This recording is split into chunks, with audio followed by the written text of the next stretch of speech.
And that's then the tree of life. And this is the tree of knowledge of good and evil. He ate of it and came down. And it was God and God alone who actually did the sacrifice. And then all of his sons were scattered. And now he calls them one by one and gathers them all together into one, all the children of God that were scattered abroad. As told us in that cynical remark in the 11th chapter of John. And when you read it on the surface, you will think, what a horrible high priest. But here, he turns to the crowd and he said, you do not know anything. Do you not know that one man must die for the people? And in his death, that one man who died, well then, his death would gather together into one all the children of God that are scattered abroad. It seems so cynical, doesn't it? See, behind every statement in Scripture, there is that hidden symbolical meaning. A man reading it on the surface, he doesn't see anything, because he sees it in the outer air, as my friend who had the vision. She heard the conflict, and she said, I couldn't dare tell my mother. And so I'm going to write it to you first in the hope it has significance. Because undoubtedly she would never have argued that way with her mother.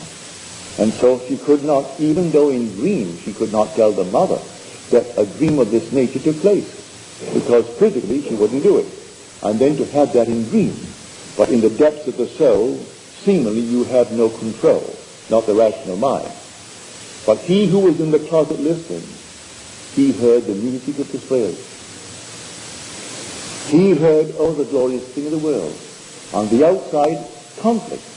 And he with this conflict must now be resolved into the most glorious, harmonious victory for his pupil. For a disciple is a pupil, a learner.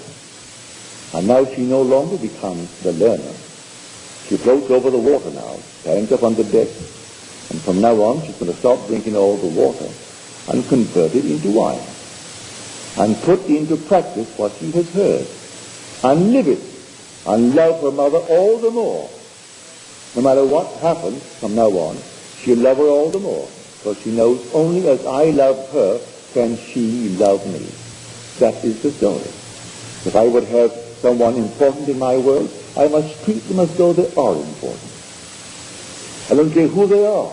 If I want them to be big, treat them as though they're big. And think of them as big.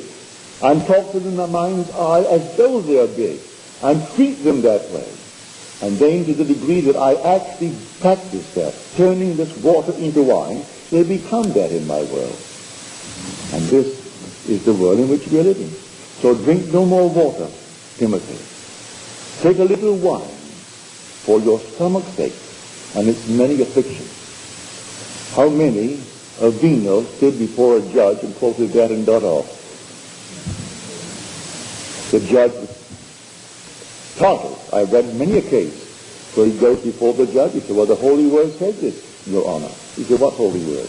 He said, in the Bible, Your Honor. It tells me not to drink any more water.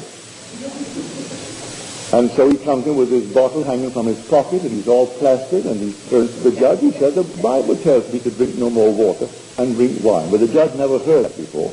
He picks up his own Bible, because you've got the square on the Bible, and the vino could tell him exactly where to find it in the 5th chapter of 1 Timothy.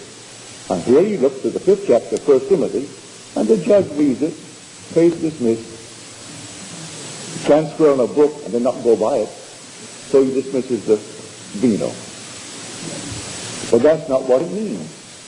It means to take this wonderful psychological truth which is symbolized as water, and then stop just simply absorbing it and pouring it in, and apply the truth that you know.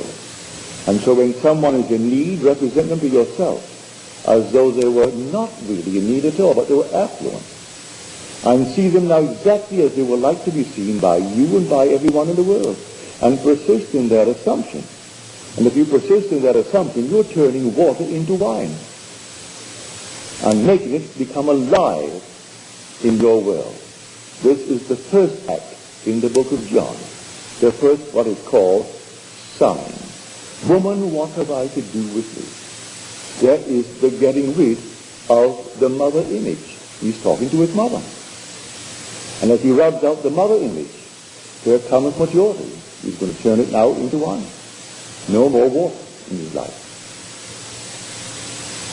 So the whole thing behind every saying is this wonderful hidden meaning that is in the Bible.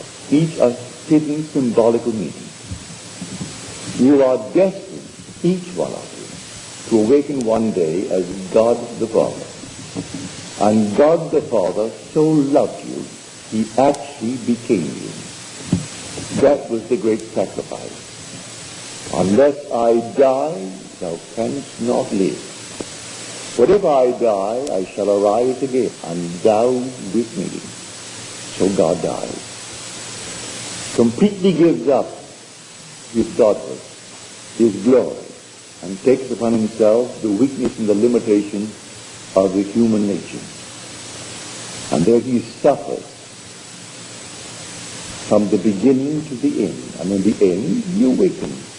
And when you awaken, you are God. And you only know that you are through his Son calling you Father. For no one knows who the Father is except the Son. And no one knows who the Son is except the Father. So no one has ever seen God. But the Son who is in the bosom of the Father, he has made him known.